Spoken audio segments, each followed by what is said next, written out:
Kami po ay galing sa Kaularan High School. Mag-i-interview lang po kami about po sa hazard. Ano pong pangalan?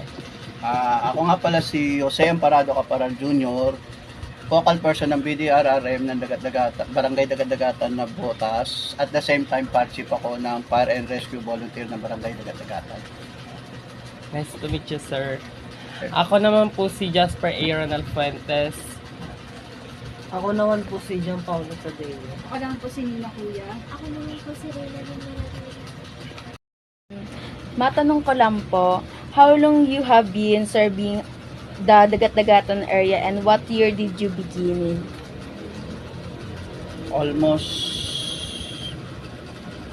10. Iisa pa lang ang barangay nun. Pero doon pa yung barangay nun, pero hindi pa ako dito nakaupo nun. Nagsimula ako as a TFD. And what inspired you to become a rescuer po? Maraming nagtitrigger para maging rescuer. Yung iba, nararanasan nila mismo na sunugan or binaha para maibalik nila yung mga tumulong sa kanila para matulungan naman nila yung iba. Para sa akin, nag-inspire ako dahil sa magulang ko at mga kapatid. Mga sitwasyon na kailangan ng tulong, na hindi mo kayang gampanan dahil nga mag-isa ka lang. Unlike ngayon, may kaalaman ka na at marami pa kayo. So, madali nang tumulong. Ngayon po dumako naman po tayo sa pinaka main reason bakit po kami mag-interview ngayon. Okay. First question po is, what geological hazard are most common in Dagat-Dagatan, like land subsidence,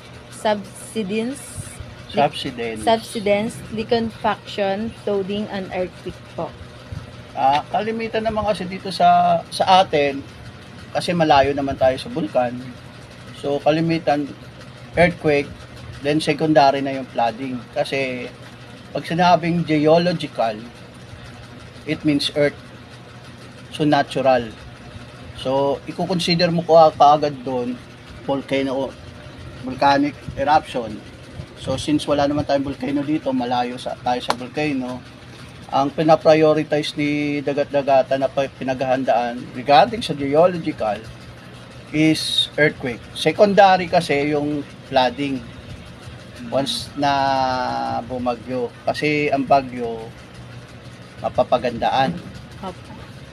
So, hindi siya geological at all. Ang matatawag na geological kasi, yung mga natural, tulad ng tsunamis, earthquake, volcanic eruption. Yan kalimitan ang tinatawag ng geological. So, since dito tayo, earthquake ang madalas na i-tackle, i-enhance, i-train sa amin kung ano-ano ang dapat gawin regarding sa earthquake. Okay po. Next question po. How does the nature of reclaiming land or construction project contribute to the risk of these hazards? Malaki. Kasi madagdagan mo pa yung climate change. Lalo na yung mga road construction, mga rerouting ng mga flood na dinadaanan ng baha. Yung iba kasi, tinatakpan na lang nila, gumagawa sila ng bagong daluyan ng tubig. Pero ibig sabihin nun, malilit kasi yung mga ngayon. Yung ginagawa nila, kaya hindi Pero meron din magandang naidudulot ang mga ginagawa nilang pagpapaganda sa kapaligiran natin. Although nga lang, nagsasuffer si Mother Nature. Okay. And third question po is, what role does climate change or urban development play in intensifying geological threats in the area? Okay. Malaki nga rin kasi nga climate change yan eh. Hindi natin mapipigilan. Ang sinasabing climate change, hindi yan natural, gawa ng tao yan. So, yung mga tinatawag nating kaingin, nag-aaral naman kayo. Alam niyo naman yung kaingin na sinasabi, yung pagpuputol ng puno sa bundok, yung pagpapatag ng bundok na ginagawang subdivision. So, pag umulan ng malakas, wala nang pumipigil sa tubig. So, ang mangyayari nun, soil erosion. Babaksak babaksak ang bundok, lupa sa level natin. Dire-diretso na yung tubig nun. So, anong cause nun? Flood na yun. So, maganda ang pag gumanda, improvement ng isang lugar, lalo na pag nilagyan ng subdivision, di ba? Pero hindi nila nakukonsider yung natural na effective tulad ng mga disaster na tinatawag, tsaka mga flooding, pag umulan ng wala nang pipigil. Okay po. Next fourth question po. What kinds of damage have you witnessed in past disasters? Homes, roads, and livelihoods. Yung tutukuyin ko muna yung 1990 earthquake ang epicenter niyan sa Baguio. So devastating yung naganap noon kasi almost Metro Manila nadamay noon. Saka ang daming namatay sa Baguio. Pagkakaalam ko noon yung hotel noon, Dusit Hotel ba yun? Talagang baksak siya. Ilang halos lahat ng mga nakatira doon o nangungupahan doon namatay. So pagkakaalam ko doon, maraming mga international at saka local na rescuer na pumunta doon. Bata pa ako doon pero natatandaan ko yun. Galing ako noon sa school noon sa Sampaloc. Halos lahat ng tao nasa gitna ng kalsada noon. Nagdadak cover and hold na noon. Habang sumasayaw yung mga sasakyan, yung mga stoplight, mga building, nagsasayawan. So, tragic sa amin yun dahil bata pa ako noong mga panahon na yun. Fifth question is, how this hazard affect vulnerable groups like children, the elder, and informal settler? Malaki. Kaya nga, yung nakwento ko sa inyo, bata ako noon. Opo. So, parang may dilema. Parang may takot pag lumilindol. Lalo na sa mga matatanda, mga elderly natin. May mga hindi na makalakad ng gusto. Pero may mga kwento rin sila niya sigurado. Hindi sila makalakad ng walang aakay sa mga bata, tsaka sa mga PWD nating mga kapatid. So yan ang number 1 na dapat i-rescue unang-una. Mga walang kakayanan na bumaba, tumakbo. Yun ang dapat nilang inuunang i-rescue. Yung mga nahihirapan po. Yun, correct. Sixth question, have you seen secondary effects from geological hazards such as fires, disease, outbreaks, or forced displacement? Oo naman, syempre, pag may katulad nung bagyo, syempre bagyo, di ba? So, nandyan yung mga epidemya, kakalat yung mga sakit, kalimitan, lagnat, typhoid, tsaka yung sa lamok. Seventh question po, what community preparedness efforts do you promote drills, evacuation plans, o go bags? Maganda, halos lahat naman pwede nating mahalaga yan, lahat. Drills. Kailangan makipag-participate tayo, lalo na kayo mga estudyante. Fire drills man yan, earthquake drills man yan, or evacuation plan, yan, mahalaga sa atin. Lalong-lalo na yung go bags. Sa go bags kasi, inihanda tayo kung sakasakaling magkaroon ng sakuna, hindi naman natin madadala lahat eh. Kailangan meron tayong go bag. Katulad ng, ang laman yan, alam niyo na siguro, pito, flashlight, kandila, posporo, mga ilang damit, essential, yung isang pares, dalawang pares, ganun. Tapos, pagkain, natural, Pati po yung mga importance po ng gamot. files. Yan, yung mga files. Kasi kailangan mong itabi. Kailangan nating matuto maghanda sa ganyan. Kailangan sa pamilya, nagplaplano tayo kung paano tayo mag-escape plan. Kung saan tayo magkikita-kita, kung magkahiwa-hiwalay tayo. Kung paano tayo mag-evacuate sa loob ng bahay, palabas. Dapat napapag-usapan yan. Hindi, although, ang ano naman pag-usapan, di ba, napaka-weird. Dahil nga, pag-uusapan nyo ano, pero mainam yan, alam nyo ang gagawin nyo. Sakaling umalis kayo ng bahay, nagkasunog, siyempre tataranta kayo, mayroon maiiwan, may mauna, siyempre, dapat alam nyo kung saan kayo magtatagpo. O kung sakaling magkaroon ng disgrasya o ano, magtatagpo tayo, magkita-kita tayo sa barangay hall. So, hindi na para hanapin kayo. Kikita-kita na lang kayo doon. Kung sakaling namang hindi pa umano, nandyan yung search and rescue para hanapin ang isang member ng family nyo na nawawala or Can you describe a typical rescue operation during a geological hazard? What are the steps and challenges involved? mahirap. Lalo na kung sakaling yung mga ire-rescue natin matitigas ang ulo. Lalo na pag bagyo. Kasi bagyo, ma-prevent mo yung ano niyan mapaghandaan natin yan Dahil nga, matetelevise yan, malalaman natin parating ng bagyo. So si barangay kami, umiikot, nagpi-PR kami sa buong dagat-dagatan, ganito, na huwag lalabas, huwag muna anin yung mga bata, until such time, tumaas yung ano niya, signal number. So, kailangan na mag-evacuate. So, nag-ano rin kami noon, umiikot. Pero hindi dapat paabutin ng gabi ang evacuate. Bakit? Kasi mahirap para sa rescuer, delikado, at sa mga i-rescue mo kung sakaling gabi na. Unang-una, madilim. Imagine niyo, malakas ang bagyo. Sigurado walang ilaw yan.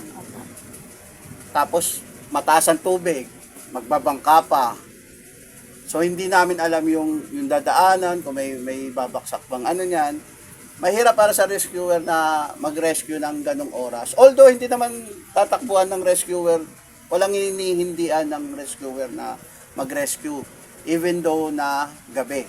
Pero, as long na mas maganda, mas maaga, makipag ano ka na sa barangay kung mag-evacuate ka.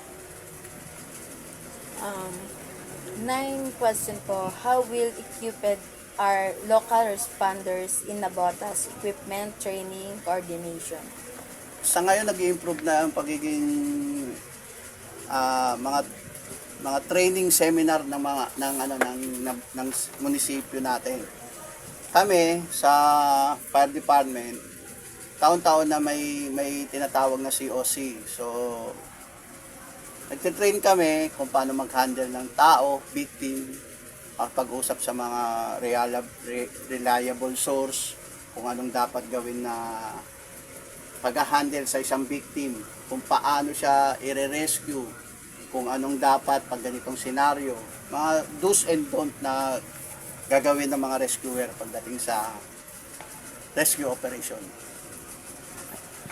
Last question po, what support or improvements would help make the community safer and more resilient? Resilient. Resilient. Sorry po. Resilient. So, ang kagandahan nga nun is seminars, trainings, drills. Magandang makibahagi ang mga community natin yan. Hindi lang para sa barangay na empleyado, hindi lang para sa mga fire volunteers. Kailangan makibahagi din yung mga sektor natin na katulad ng mga seniors, mga students, mga teachers. Dapat iisa lang yung goal natin na mapagandaan ang mga disaster na kung darating ang the big one, kasi hindi natin alam talaga kung darating o kailan pa yan darating yung the big one na yan. So, yun lang. Seminars, trainings, drills, saka update sa mga news, weather news. Ayan, para updated kayo. Salamat po.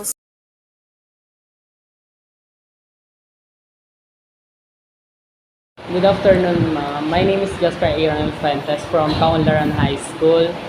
Um, my fellow member is Nena Kuya, Kate Luis Villegas, Jan Paul Tadeo, and Maravilla. Reynalyn Maravilla. Maaari niyo po bang magpakilala ang inyong sarili? Alright. Good afternoon, good morning, good afternoon, good day everyone.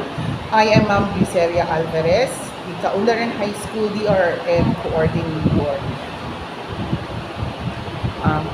First question, ma'am. How does Kaunlaran High School address the risk of and storm surges in NBBS Kaunlaran?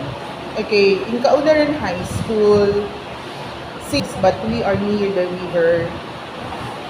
Kaunlaran High School do have the plan in flooding, but for the storm surge, we do not have.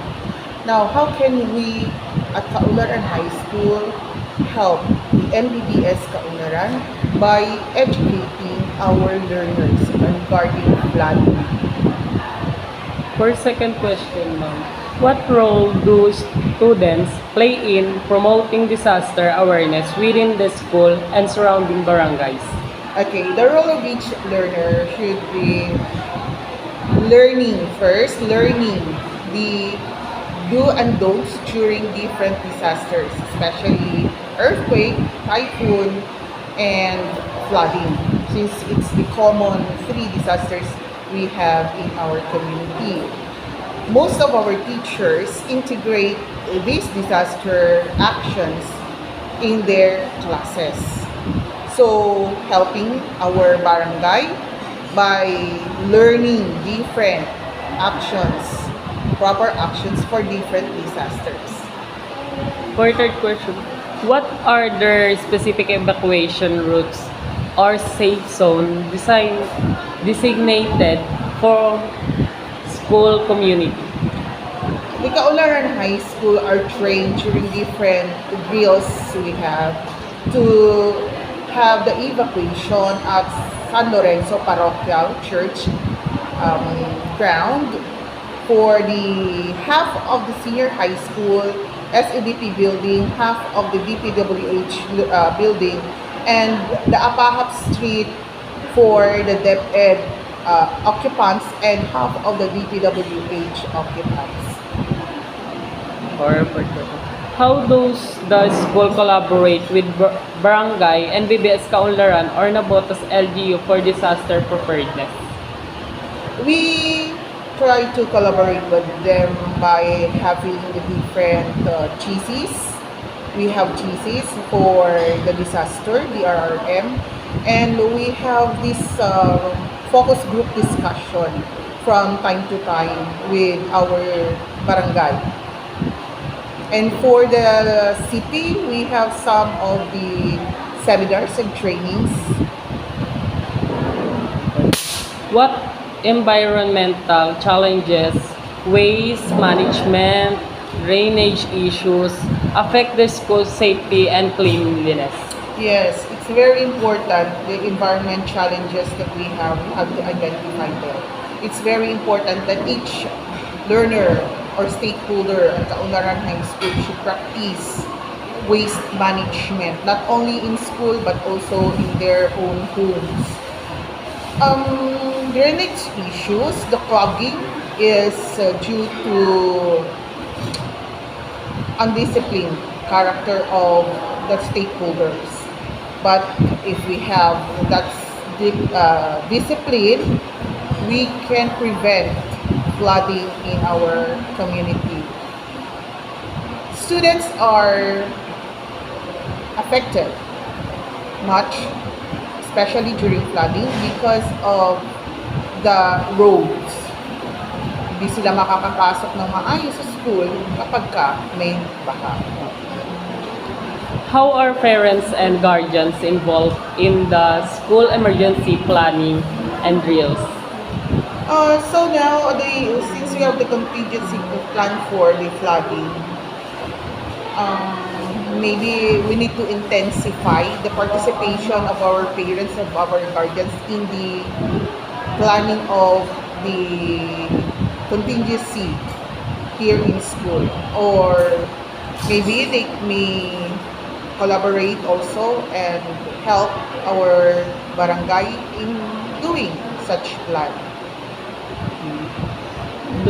Does the school offer any modules or project focus on climate change and coastal resilience? Um, for me, I know that there are integrations of different disasters in different subjects across area, especially for science, TLE, and for the senior high school, it's included in the curriculum. I would say I've been suggesting also with the other department heads that in other subjects they may also apply or integrate in their lessons the different disasters, how to prevent the do and don'ts in the disasters. What improvements have been made to school infrastructures to withstand flooding or other hazards? Okay, since it's a big project, it's in the plan of this city engineering and the DPWH before putting up or constructing different buildings. So it's up to them to put into practice the different plans and for the preventive measures of flooding in school. If we can find, if the school finds or the administration finds there are specific problem, then they address it to different, what do we call this? Minimal infrastructure. How do students respond emotionally and socially to hazard-related event in their community? Of course, they have different ways of accepting and responding to the events that happen in our society or in our community related to the flooding or to the what we call storm surge. So for I cannot tell specifically how do they react or how do they receive or accept these kinds of challenges. And for last question, ma'am, what are the school future plan to strengthen environmental education and disaster resilience? Alright, so by having the different trainings and integrating the lesson in across the different subject areas, I believe that most of our learners will be able to gain knowledge and to deepen it up by having different trainings for them to learn, especially the student leaders. First, the student leaders who will assist in the different disasters that we have. It's all done po, ma'am. Nice to meet you po. Maraming salamat po sa inyong cooperation. Alright, thank you very much for the given opportunity. I hope I can share with you this different knowledge, and I hope that you will help Kaunlaran High School DRRM team to promote and help disseminate the good the different lessons we have for DRRM. Thank you very much, and please take care always. God Thank you, bless ma'am. Nice to meet you po.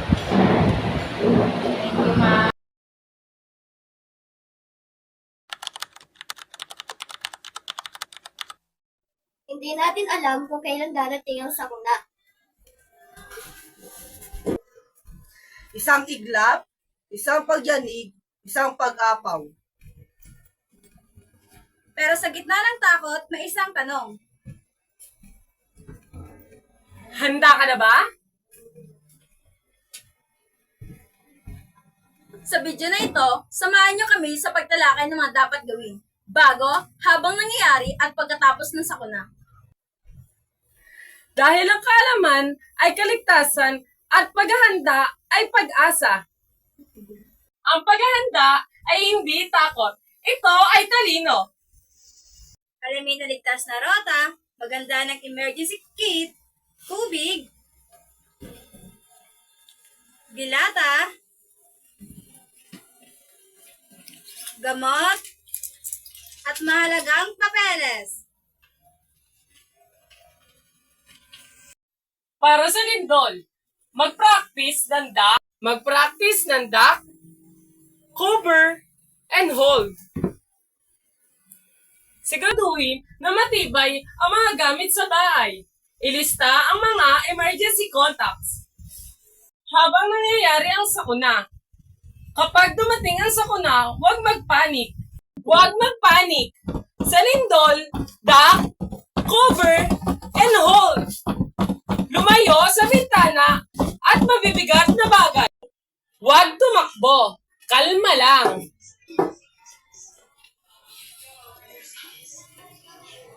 Tapos ang sakuna, sama-sama tayong babangon.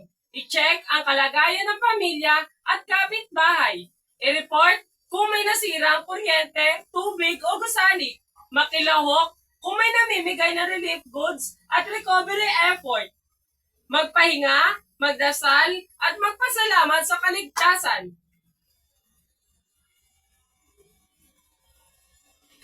Ay bahagi ng ating kwento, pero hindi ito ang katapusan. Sa bawat paghahanda, may pag-asa.